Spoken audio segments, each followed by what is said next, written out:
Wanaingia mawakili wa serikali, then ameingia Tundu Lissu akiwa anasindikizwa na kundi la askari magereza. Wapo wengi kama kawaida yao, na Mheshimiwa Lissu kaingia na vibe la kutosha. Imepigwa High Court na majaji wanaingia, wapo watatu wakiongozwa na Mheshimiwa Jaji Ndunguru. Wanaketi kwenye viti vyao na karani anasoma namba ya kesi.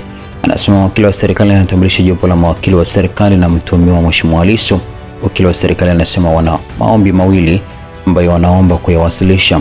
Jaji anasema tuendelee.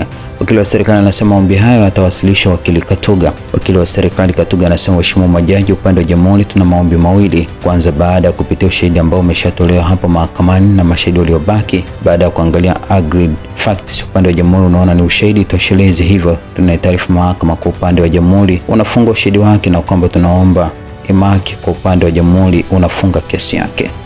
Pili, ingawa kuna kifungu kinachoonyesha majumuisho no case to answer, mimi naliita kwa ni kosa ambalo sio kosa zoefu, hasa kwa jinsi tunavyomtuhumu mtuhumiwa kulikomiti, hivyo tunaomba tufanye submission ya no case to answer. Jaji Ndunguru anamuuliza mshtakiwa kama anacho kusema.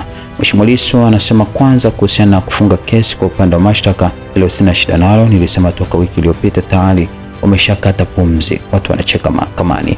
Kuhusu ombi la pili, wakili Katuga anasema kuwa japo hakuna kifungu, mimi nasema kifungu kipo pale wapo ushahidi wa upande wa mashtaka umefungwa, na kwa pale ambapo mahakama inaona hakuna kosa ambalo mtuhumiwa ametuhumiwa nalo, then mahakama usikiliza pande zote mbili kama kuna kesi ya kujibu au la. Kifungu cha 312 cha sheria mwenendo wa mashtaka naomba nikisome. Hivyo Mheshimiwa majaji, kwa practice mtuhumiwa ndiye anayeanza kuwasilisha hoja za kama ana kesi ya kujibu au la. Mimi niko tayari kuanza.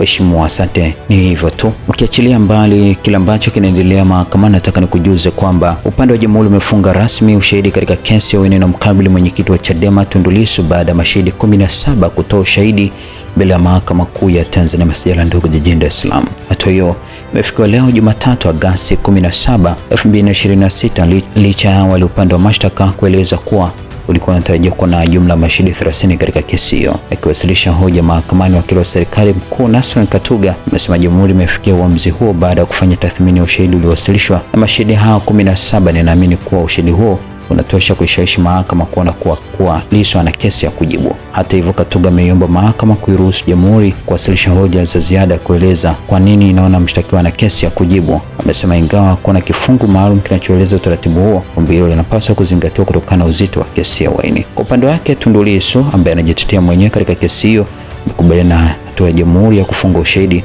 lakini amepinga ombi la kupewa nafasi ya ziada kuwasilisha hoja kuhusu kesi ya kujibu. Lissu ameeleza kuwa sheria tayari inasema taratibu unapaswa kufuatwa, ambao baada ya jamhuri kufunga ushahidi yanapaswa kupewa nafasi ya kueleza kwa nini hana kesi ya kujibu.